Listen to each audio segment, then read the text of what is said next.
Today's panel is called Surprise Me. We're going to talk about all types of surprises in fiction and fiction writing. And as an additional surprise, my cat, who seems to have spring fever, may or may not make a little bit of a cameo. So watch for that, I guess. My name's Lauren Emily Whalen. I am Zooming from Chicago. My YA novel is called Take Her Down. It's a contemporary queer femme reimagining of Shakespeare's Julius Caesar. It's my second book with BSB, and it was released on March 15th, the Ides of March. So how we're going to kick this off is I'm going to ask each of our panelists to just tell a little bit about themselves, your name, where you're Zooming from today, because I know we're kind of all over, and tell us a little bit about your latest title with BSB. Georgia, let's start with you. Hi, I am Georgia Beers. I am Zooming to you from Rochester, New York, which is very much upstate and pretty much on the shores of Lake Ontario. The sun is shining. It's April, which means the sun is shining, but it's also like 40 degrees. But Archie and I took a walk this morning and we did all right. I write traditional contemporary romance. I am currently on With a Twist, which is the third book in my Swizzle Stick romance series. This is my 31st book that I've written. It is about the third cousin in the Martini trio, which the Swizzle Stick romances are about. She is in her late 40s, going through menopause and a divorce and trying to not kill everybody in her life. And she ends up meeting a much younger woman and things ensue. Nice. Jay Marshall. Hi there. I'm coming to you from the North Shore of Lake Ontario, just opposite Rochester and Toronto, up here in Canada. And I'm actually, this bookathon falls smack in between two Bold Strokes releases. Three Left Turns to Nowhere was a series of three novellas. Myself, Jeffrey Ricker, and Nathan Burgoyne all writing these YA that takes place in the same small town in Ontario. So they're slightly overlapping, and they're slightly magical, and they're slightly romance. And Barnabas Bopright Saves the City, my YA adventure, is coming out from Bold Strokes in May. So I'm right in between these two. Great title. Excellent. I love that cover too. Yeah, by Inkwell in London, England, who's done quite a few Bold Strokes. Love it. Love it. Lynn. Hi, I'm a Kenyan coming to you from Oxfordshire, and please excuse the potential cameos caused by children coming in to tell me about going to bed and other extremely important things. And I am here for my second book for Bold Strokes, which is The Willing, and this is about Talia and Kitty who can bring people back from the dead as long as there is someone willing to take their place. And Talia is one of the girls that she brings back, who comes back attached to the ghost of Kitty's best friend. And in trying to bring the best friend back, Talia and Kitty fall in love. So much other magical shenanigans ensue, and silly. All the magical surprises. And next we have Amanda. I'm Amanda Radley. I'm from Chester in the UK, near to Lynn. I live with my wife and my two cats, who will not be making any cameo appearances because I have shut the door. This month, two of my books, which are part of a series. So the Flight series, Flight SQA016, the terrible name book that I did many, many years ago. No one can remember the numbers except me. These are the rest of the books in the series. It's Grounded and Journey's End, which complete the trilogy. Funnily enough, Flight does end on a cliffhanger, surprise, and Grounded is the book that tells you what happens after that. And yeah, they're basically about an age gap ice queen romance. So who doesn't love those things? I know I love both of those things, and I love cliffhangers. And last but not least, Krystina.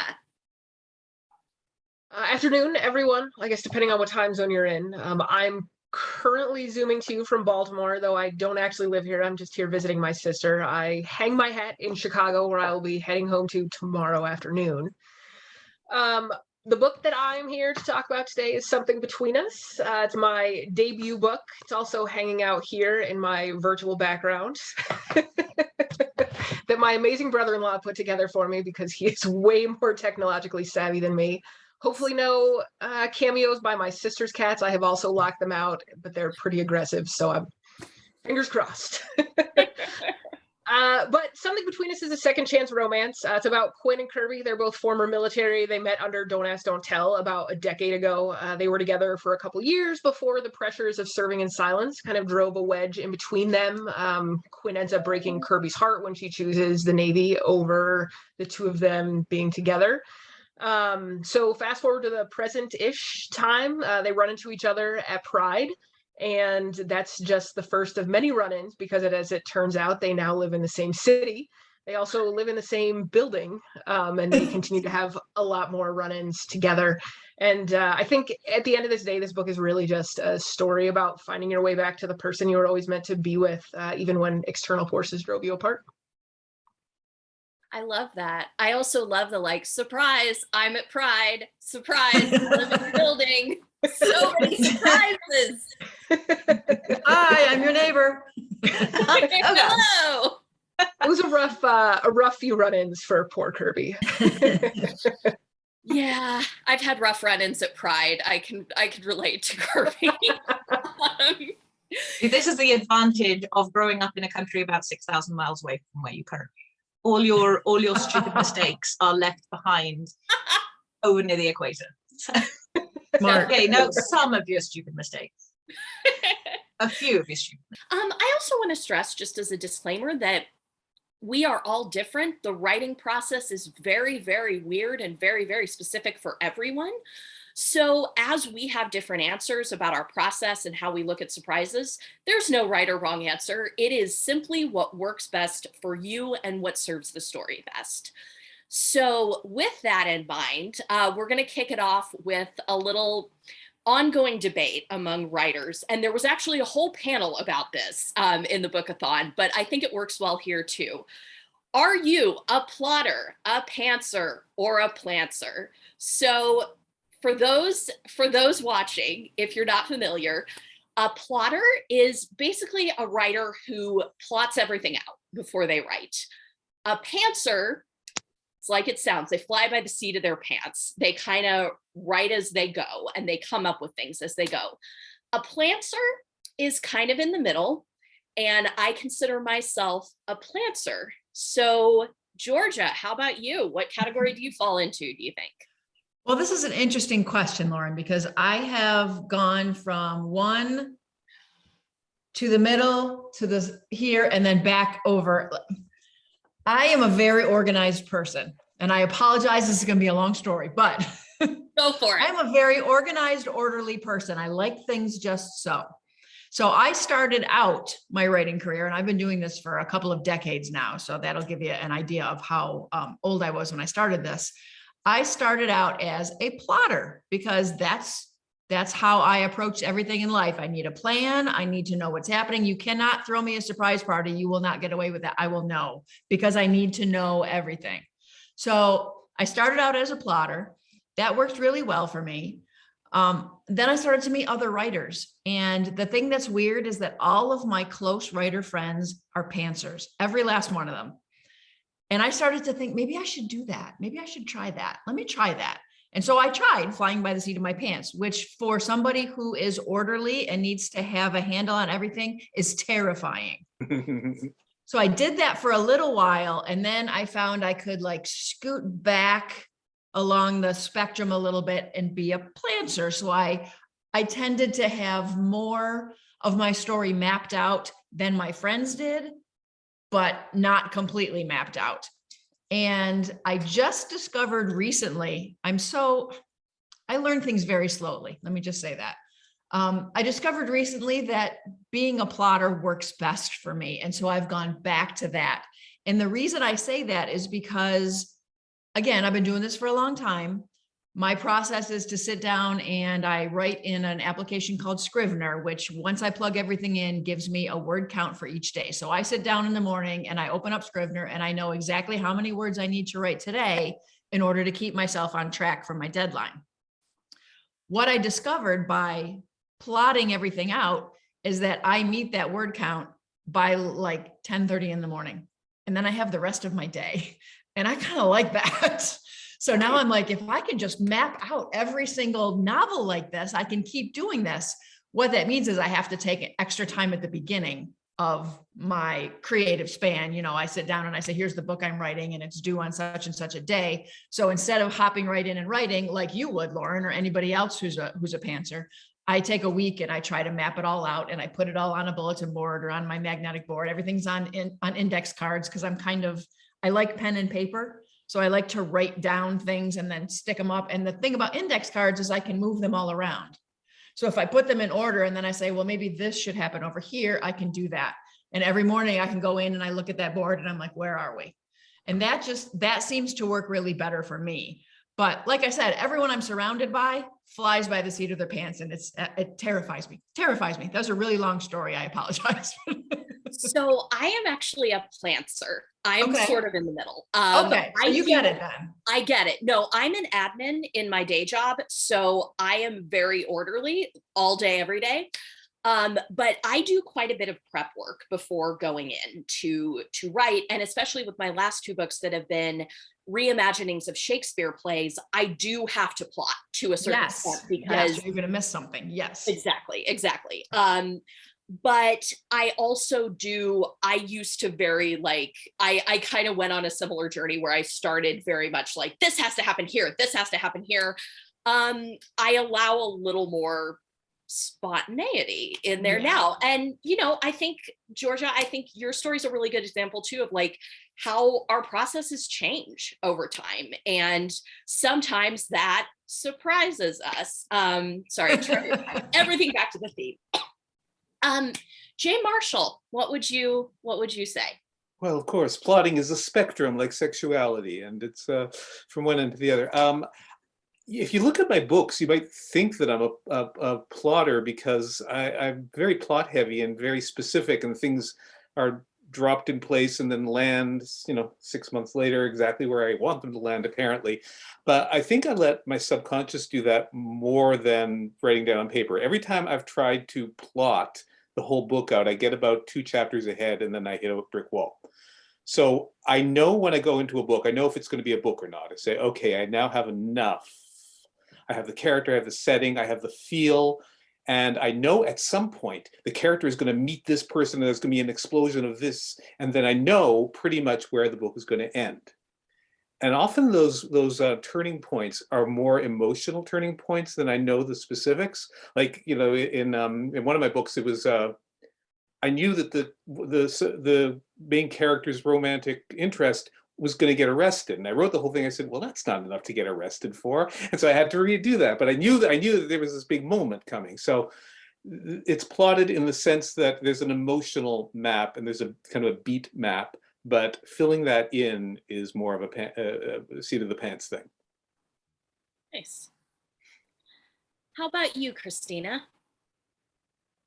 I think it's very funny that Jay Marshall just talked about plotting versus pantsing being a spectrum, because I have that exact thing written down in my notes.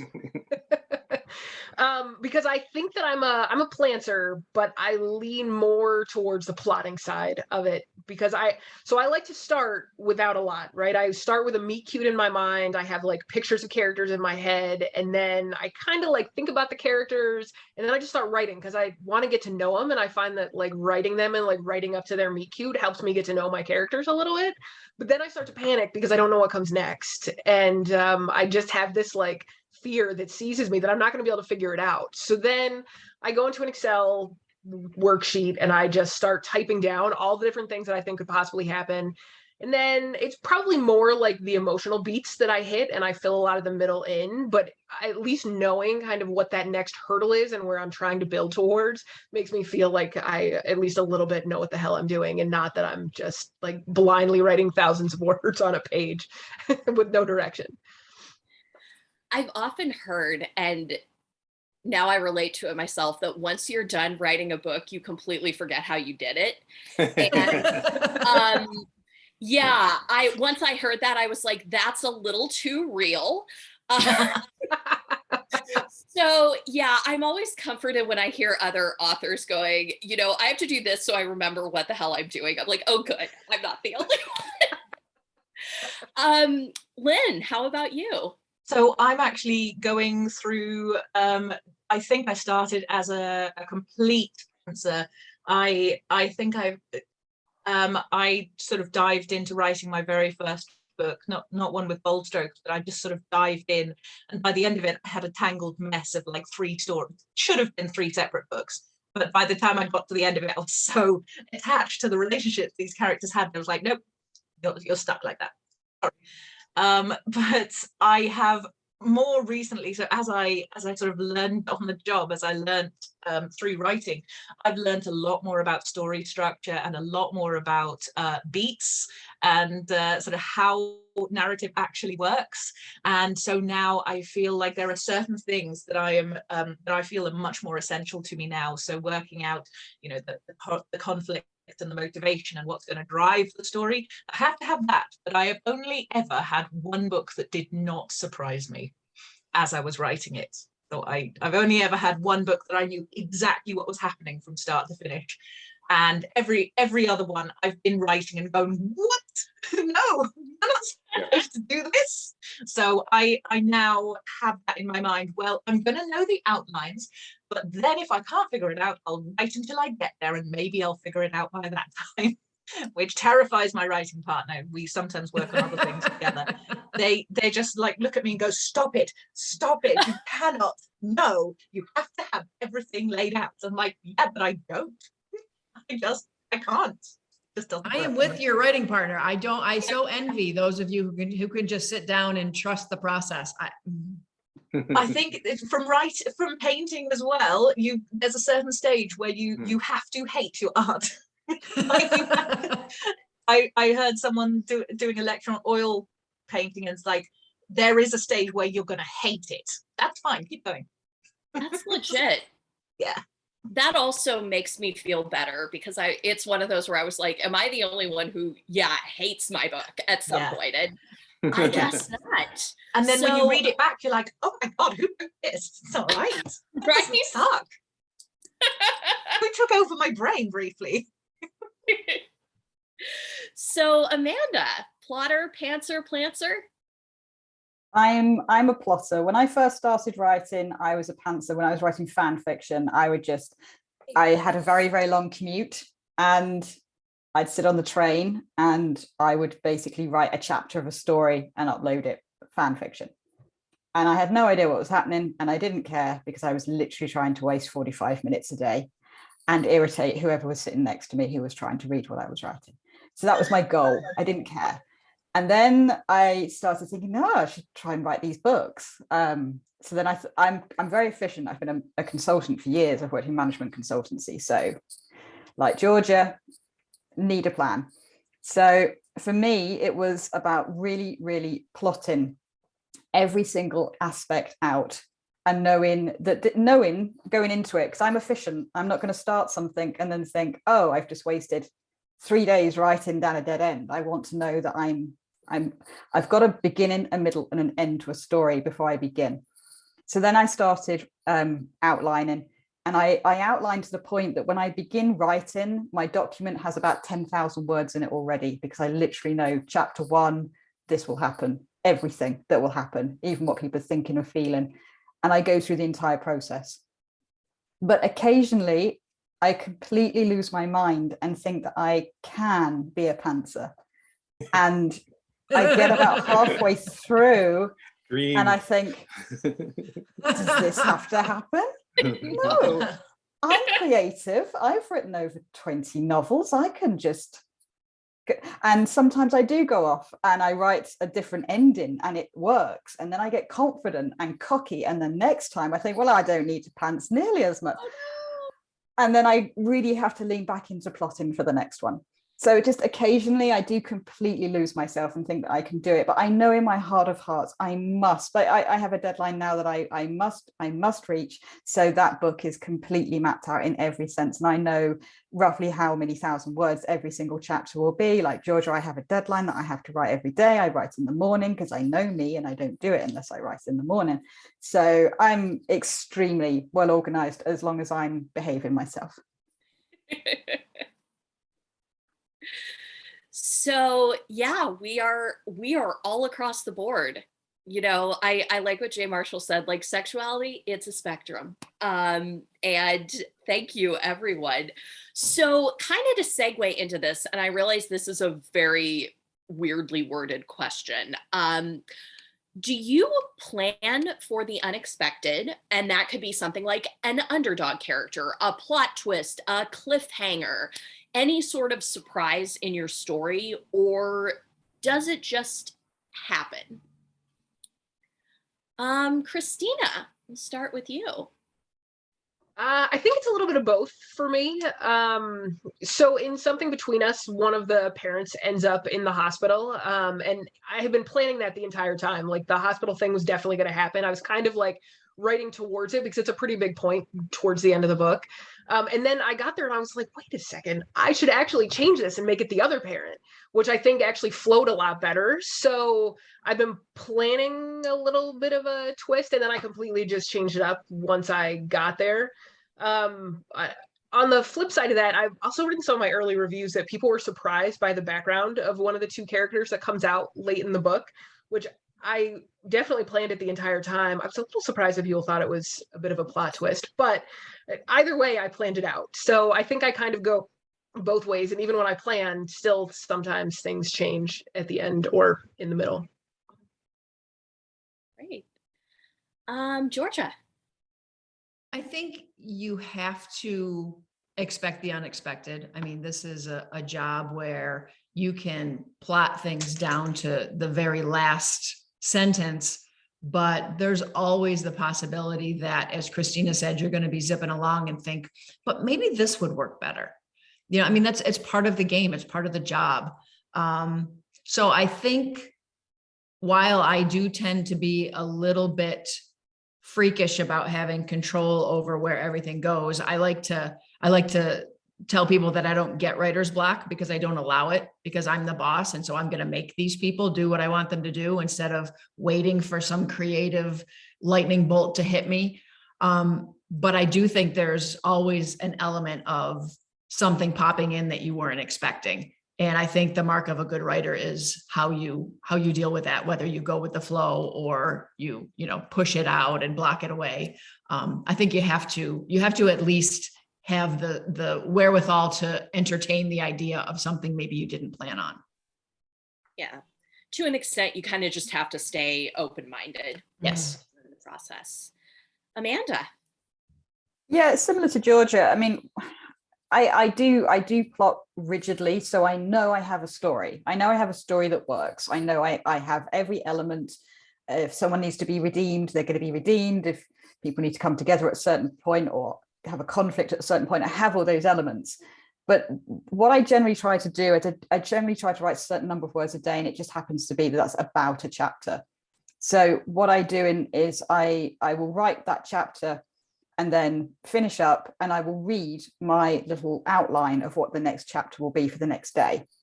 And then I will go about my day and do other things. And in the back of my mind, that's kind of working through.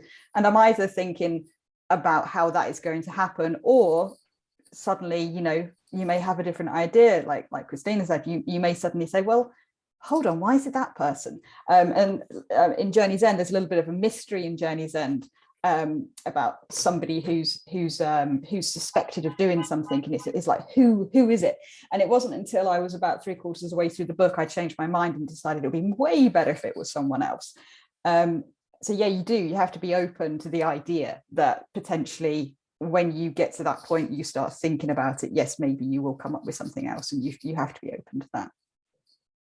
Agreed. And yeah, I've been thinking about what Krystina said as well. And in Take Her Down, there was a character who originally had an anxiety disorder, which is something I have myself. And I thought, okay, like I can speak from a place of authority on this. And in between the first draft and the second draft, I was thinking to myself, and I'm like, I don't think he's anxious. I think he has bipolar 2.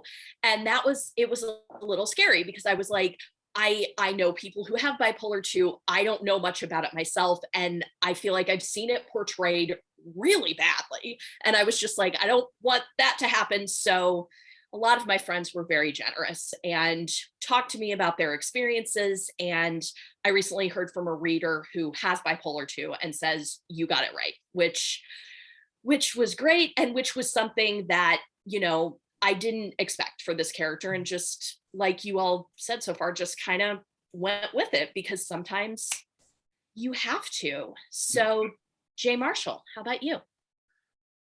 In both of my novels that have come out in the last few years, I plan a big twist in the middle. And what I seem to have done in both books, like in the upcoming book, Barnabas Bobright Saves the City, I plan for a moment where things are going to come together. Okay, we know the main character is off on this adventure and he's going to get there and we're going to have the big climactic thing. And when that's happening, a meteor hits that they weren't expecting, not literally, but it's as if you had been building up to the big fight between the family that's about to break up, and right in the middle of the argument, the aliens land or something. So I have done that in both books, and also in The Dubious Gift of Dragon Blood, that had a really dramatic, where sort of all the characters came together, and then a war started unexpectedly at that moment. So I like to do that to kind of launch the next part of the book. You think you're being taken to this one climactic moment, and another one is piled on top of it that kicks the book into the next section. Nice. So I plan those. Nice. I know it was a little weird even thinking of even writing that question out and sending it to you all, because I was like, this is like asking about planning to be spontaneous, but like as writers we kind of do that, like. So yeah, what about you, Lynn? Well, I specifically in The Willing, that's one book that I've had the most sort of like hand rubbing, going, oh, I know what's going to happen next, and I hope you all know, but sort of like sprinkling in little hints as to what could be happening in the future, and what sort of I suppose it might be a twist, what twist is coming.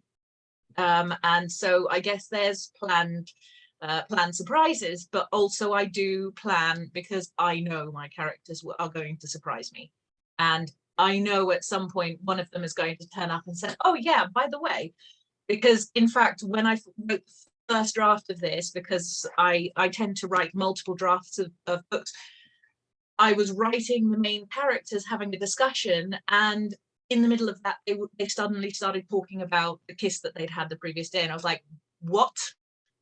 You didn't tell me you kissed yesterday. I'm supposed to know this. So at that point, I then have to go back to the beginning and sort of sprinkle in things and change things, take things out. So I expect that, and I quite like it when it takes me by surprise. I once wrote a story where a girl turned into a dragon, and that I wasn't expecting that. So I had to change the whole.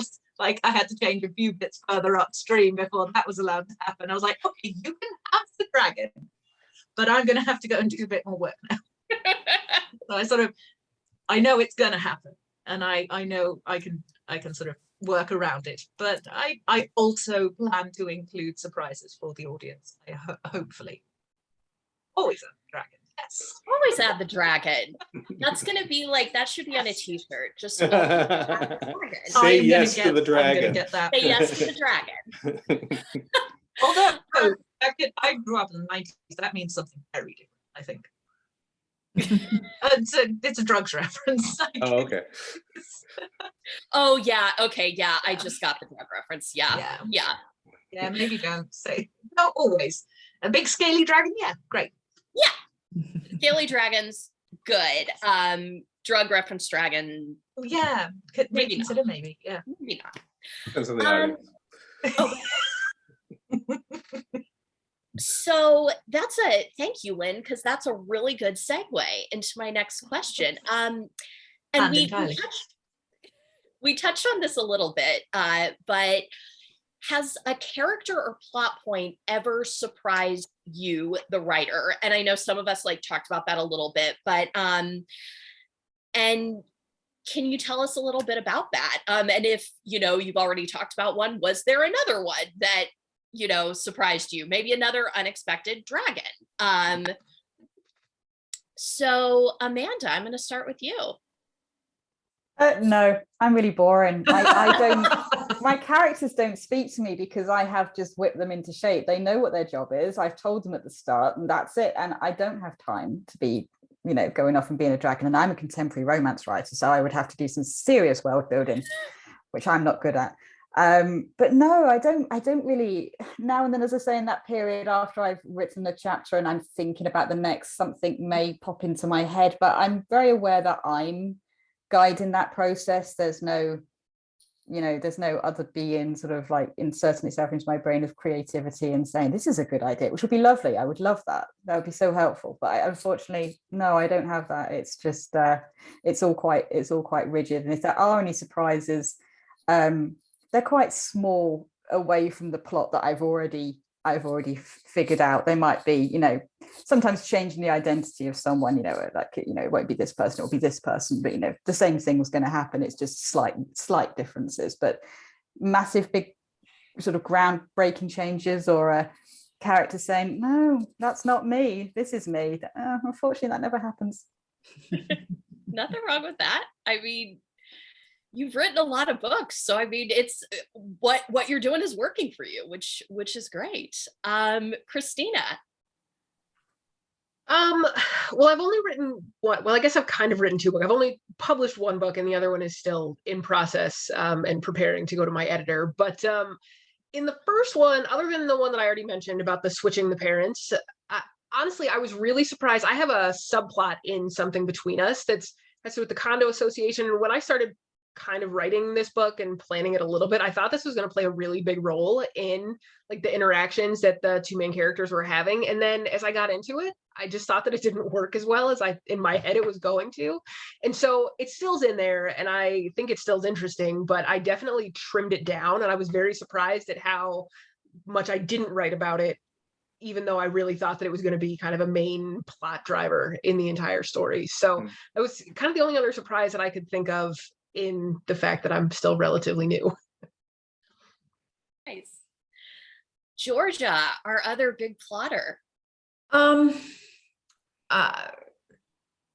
of right now, I'm kind of in the same boat that Amanda is in, but many books ago when I was pantsing, I have a good friend named Mike who we used to joke all the time because he's creative as well. And he had his own version of J. Marshall's Meteor, which was when we get stuck, then everything blows up. And then everything blew up. That's just, and now I'm done for the day. Everything blew up. That's the end. So I had a character, and I knew that I needed something big to happen to shake one character out of her stupidity. And I had the character walking out of her office building, and I was like, and then everything blew up. And then I thought, and then she got hit by a car. And then I was like, what? But what if she gets hit by a car? And so she did. And then I went back through and I added appearances of this same car driven by this kid who drives too fast, so that there's a little bit of foreshadowing in the book. And then, towards the end of the book, bam, she walks out in front of his car. So I think that was a good example of something that just went, and I was like, I was not even thinking that, but this will work. Let's write it. Yeah, I wasn't serious, and then you actually Right. Yes, But also getting in the car. I'm just kidding, but am I? Nothing will make your romance main character come around like putting the other main character in the hospital. Very true. Yeah, may have done that. So Lynn, what about you? I'm trying to think of one because I think it happens every single time. I think even the one even the one that I said that I had managed to plan out perfectly the whole way through, and I knew what was going to happen, a side story happened that I was not expecting. But in Not Broken, the first book that I had published with Bold Strokes, the main love interest was not supposed to be him. You know, it was, and I wasn't expecting him to be trans either. Quite frankly, it was going to be a woman. You know, it was going to be the main character gets pregnant with her boyfriend, breaks up with the boyfriend, and then falls in love with a woman while she's dealing with the pregnancy. And she ended up falling in love with a trans man instead, which is like, oh, Max, what have you done? You've changed all my plans. Now I've got to deal with like not being trans myself and having to research so much. But again, like you, Lauren, I had a lot of very helpful friends who were very kind and read it and sort of said, change this, change that, this is outdated, but this is about right, well done. But I think I do, because I have a dissociative disorder anyway, so I tend to have a lot of voices in my head. The characters are just extra ones, you know. So every now and again, one of, you know, they'll lean forward and go, do this. I'm like, no, go away. No, I'm also a performer. I have a degree in theater. So it's like, I know what it's like to have people who aren't really there, like talking to you and, you know, saying you have to do things and you don't always want to, but then sometimes you do that. This is making me sound like a serial killer, which I promise I'm not. No. This is good because the kind of representation that people like me have is really negative. So having really good, this is good representation because it's like, yeah, it's sort of like there are sometimes other people in your head going, maybe you should say this. And I go, maybe I shouldn't, because that's rude. So it's fine. That's Normalization is reasonable. great. Jay Marshall. First of all, I'm going to say I realize that I'm pantsing this whole panel because I've kind of been rethinking my philosophy as I've been going along. No worries. And realizing that I'm more of a plot plotter than I thought, but characters is where I really pants. I don't know a character until I start writing them. Until I start actually putting words and body language on the page, I don't really know who this person is. They're kind of like these mannequin stand-ins who serve the plot. And then I go, oh, and then that sometimes has serious implications. Like in The Dubious Gift of Dragon Blood, I just had a character who was love interest. And it was only as I started writing him that turmoil about his religious beliefs, which were coming in conflict with the world of the dragons he was in. And that changed his whole character. And he had a major character arc. And by the time I got to the end of the book, again, like, I had to go back to the beginning of the book and create that arc. But he told me in no uncertain terms who he was. And just the way a character speaks in their rhythm. So I get to know them. It's interesting you were talking about being a performer because I'm kind of a frustrated performer. I'm not really a good actor, even though I like getting up on a stage and reading and things. But I feel like an actor in rehearsal when I'm writing. Okay, let's get on our feet and try this scene. Oh, you know what I'm seeing from you? That you are ambivalent about people being close to you. So let's try it again with that. And yeah, so from that point of view, I like the characters have to surprise me. That's how I make them real and give them blood and guts. I think I'll do it the opposite way because I think the characters start off real for me and the plot changes to fit them. To a certain extent, like the characters will develop as I find more out about them, but I tend to start off with these are the people, these are the dynamics, these are the emotional beats I want them to go through, and the plot sort of happens. And sometimes it involves dragons. Once the characters have told me who they are, that does affect the plot. Yeah. So it's a dynamic back and forth, but yeah, they start off more nebulous. I feel like I've sort of done both of those things. Like it has kind of depended on the story, but Jay Marshall, I really like what you said about how like it's, get it on its feet, because Mhm. that's something I've heard my whole life. And I feel like it really helped me when I did start writing, which actually was not until later in life. So we have a question from Constance. And she says, on April 5th, there was an article in the New York Times entitled LGBT Romances Go Mainstream. Of course, this would be great for business.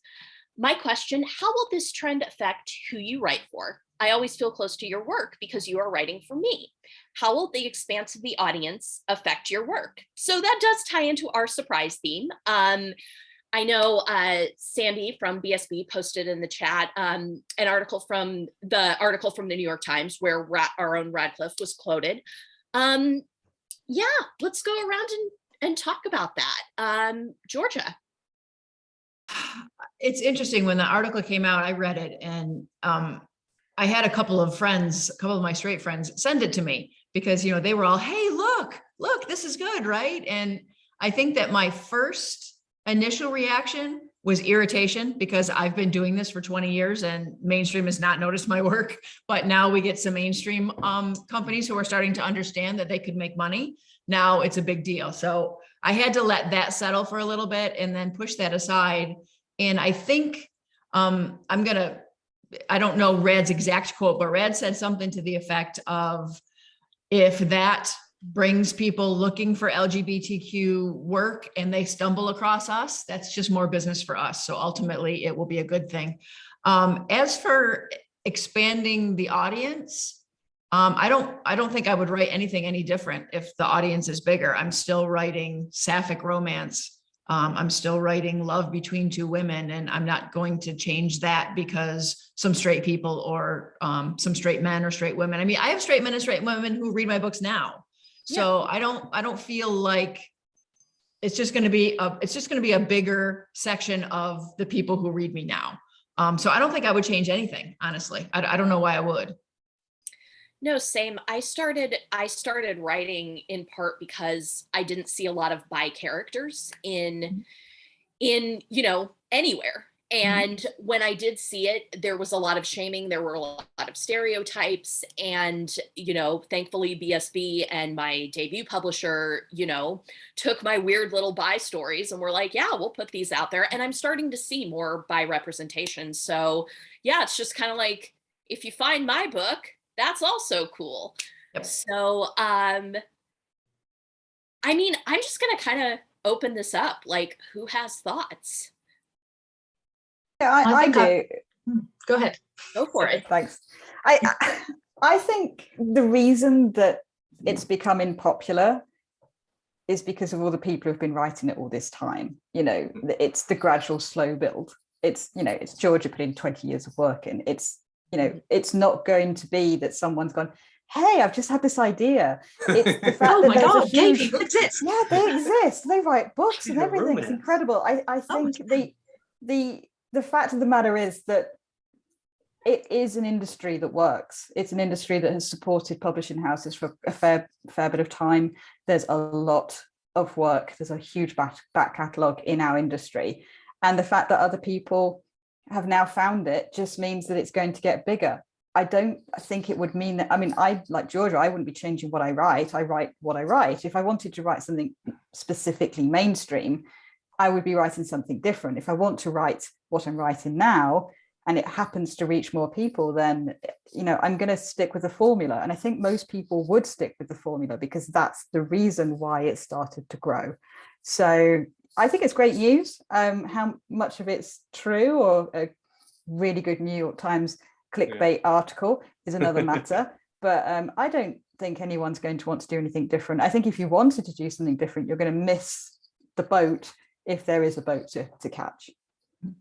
I'm guessing that I haven't read the New York Times article, but my first thought is that we're seeing more queer representation in all kinds of media right now. So therefore, we're also seeing a larger audience for queer romance. I'm a big fan of Star Trek Discovery, which has multiple queer characters and relationships in it.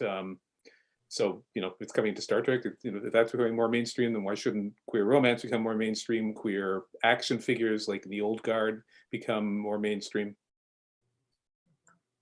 Yeah, I mean, I always wanted to, since I was a kid and ever sort of first thought of writing, I've always wanted to write things that I never saw in books anyway, like growing up where I grew up and sort of writing about tiny invisible villages in Kenya and stuff like that. Sure, I don't write the huge amount yet, but I'll get there.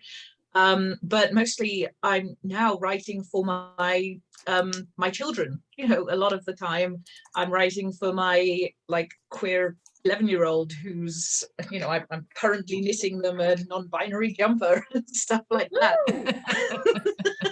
And you know, I'm just writing for I'm just writing the things I want to write, and so that sort of ends up being a weird like mixture of, you know, stories about all sorts of people that I want to write about. And so I'm a bit selfish when I'm writing, because I just want to write stuff about stories that are all happening in my head. And I don't know if I never planned to get published. This was all massive surprise to me. I was like, I'm just going to submit things everywhere and I don't think anything will happen. And then I got this and I was like, oh God, Congratulations. now what? The imposter syndrome is very real. Well, being a writer is writing a book is so bloody hard. And if you're not writing what you want to write, that you're passionate about, that's your interest, I don't know how it's going to hold your interest through the 5th draft when it comes back the 3rd time from the editor. You better write what you want to write. Yeah, exactly. And, and sometimes that starts out as like writing stories with no romance whatsoever, and other times it's like writing heterosexual couples, and sometimes it's writing like 2 women, and sometimes it's 2 men, and like it's just I just want to write everything and write all the stories with all the happy endings. So I'm I don't think it'll affect how I write, because I tend to annoy Sandy, not annoy Sandy, but like I'm just going to write this about some completely different genre. Like pick a lane for a bit at least. Pick a lane. I think it's important as well to note that like the really big publishing houses are juggernauts that move very slowly. Yes. And you know, if they're picking up on trends that say Hollywood, Netflix, for example, have been picking up on for the last 3, 4, 5 years, you know, we're seeing shows now because someone wrote them a long time ago.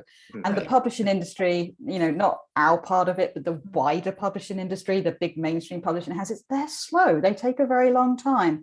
And they might be now going, wow, what's this gay stuff? It seems to be everywhere. and those folks are going to take what's this? It seems to be like people seem to like it. They can marry now. I just think that if they're looking at it now, what Jay Marshall said, you have to write what you like. You know, if they are starting to look now and they're starting to investigate, it's going to take them a long time to start really, you know, producing books in any volume. Meanwhile, Bold Strokes has got who knows how many books in their back catalogue. So, you know, they I think the New York Times article is essentially, congratulations, welcome to 2022, or even, you know, 22. You know, it's just ridiculous.